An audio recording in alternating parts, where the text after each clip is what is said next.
Selamat datang, Mystikus Channel.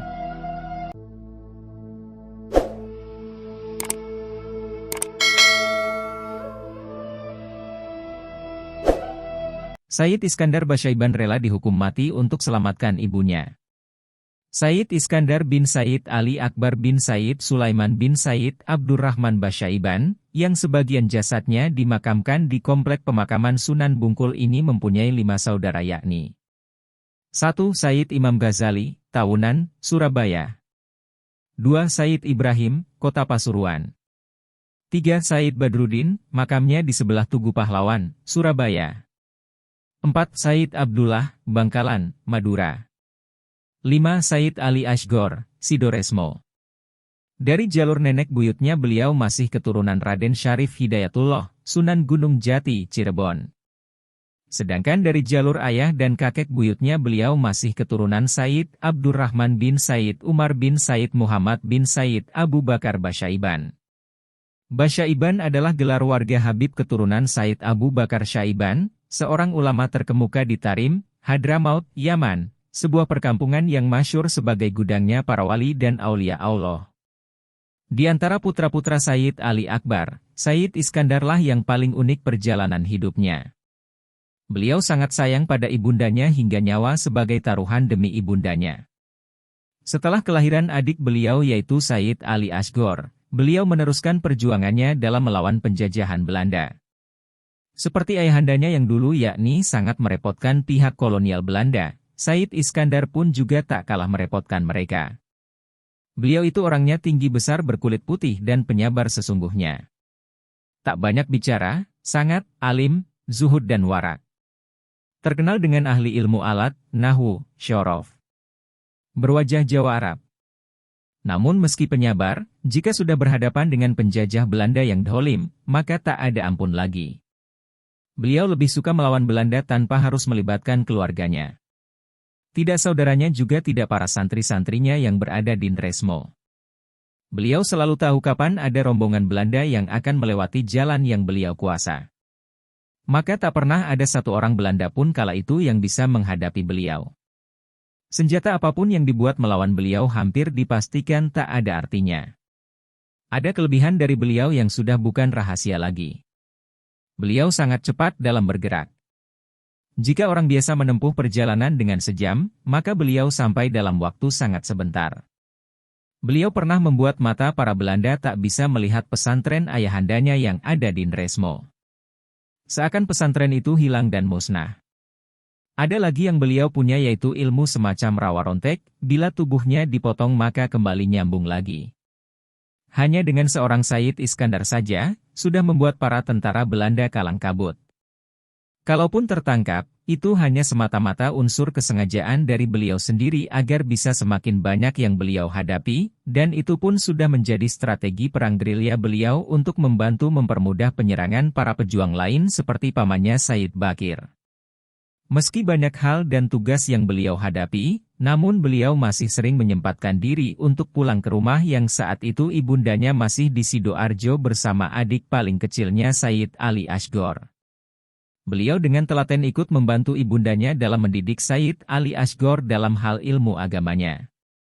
Jika sudah selesai, maka beliau berjuang lagi seperti biasanya. Beliau jarang ke desanya sendiri, Ndresmo. Itu semata-mata agar desa suci itu tak dilibatkan oleh para penjajah dan para santri pun bisa belajar dengan tenang. Makanya jika menyerang Belanda beliau mencari tempat yang jauh dari Ndresmo. Pihak Belanda sangat marah sekali karena cuma seorang saja kok bisa membunuh para tentaranya sangat banyak.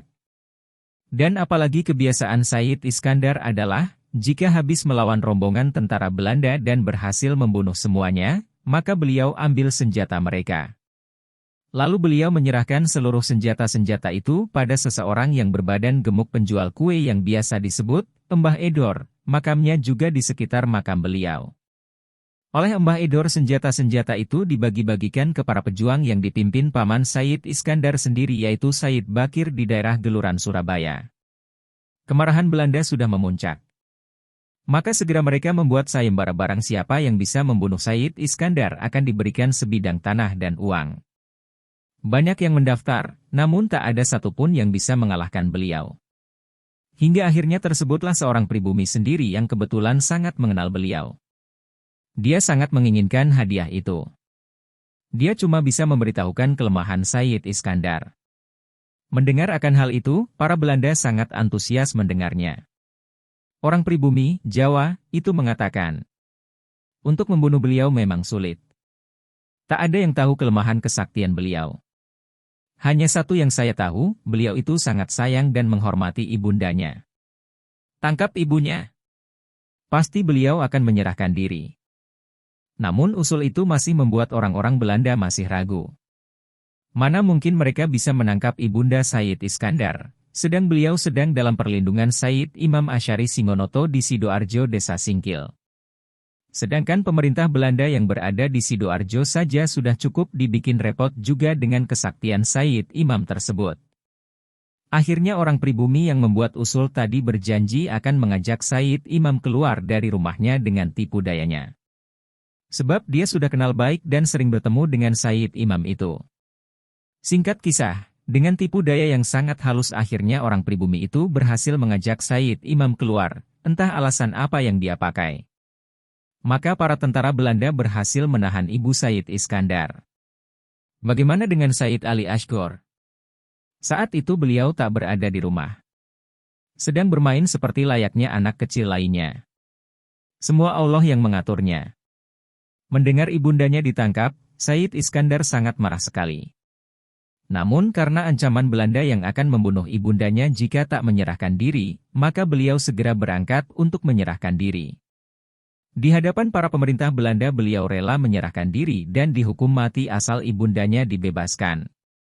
Dan satu syarat lagi yang beliau sampaikan pada Belanda, yaitu semua syarat yang pernah ayahanda beliau, Sayyid Ali Akbar, ajukan pada kolonial Belanda agar ditepati. Pemerintah kolonial Belanda menerima syarat yang diajukan beliau hanya di depan beliau saja. Sekedar tipuan maksudnya. Maka segera beliau dieksekusi mati. Namun sebelum dieksekusi mati, orang pribumi yang berkhianat tadi menambah informasi yang dia tahu tentang Sayyid Iskandar. Bahwa setelah ditembak, tubuh beliau harus dipotong menjadi dua dan dikuburkan di dua tempat. Maka informasi itu pun diterima baik oleh pihak Belanda. Eksekusi pun dilaksanakan. Namun tak ada satu senjata pun yang mampu menembusnya. Berkali-kali mereka muntahkan peluru, namun tak membuat beliau luka.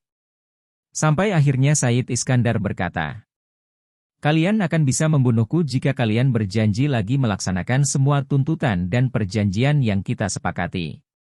Akhirnya Belanda berjanji untuk itu. Dan beliau pun wafat.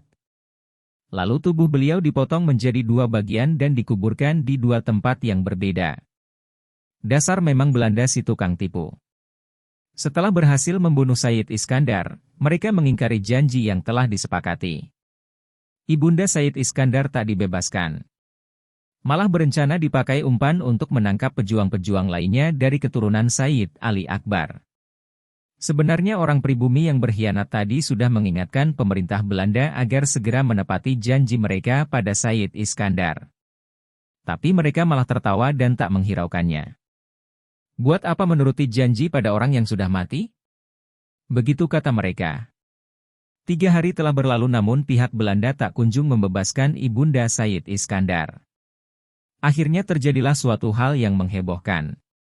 Ternyata suatu hari Sayyid Iskandar hidup lagi dan memporak-porandakan pasukan Belanda di segala tempat. Beliau langsung ke tempat markas di mana ibundanya ditahan.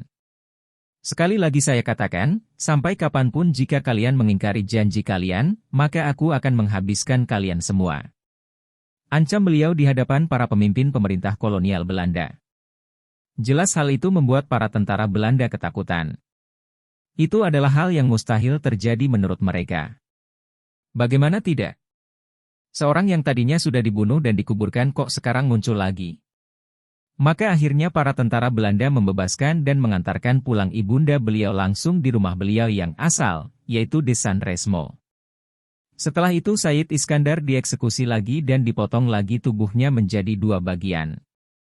Yang satu bagian dikuburkan di Bungkul dan yang satunya lagi atas perintah beliau di daerah Kuanyar Madura di pesisir pantai. Setelah itu pemerintah kolonial Belanda tak berani lagi mengingkari janjinya pada Sayyid Ali Akbar dan Sayyid Iskandar, putranya. Wallahu alam.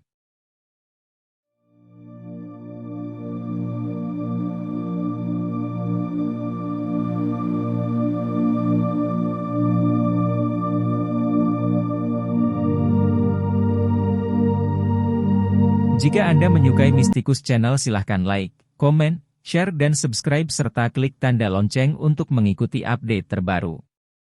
Terima kasih.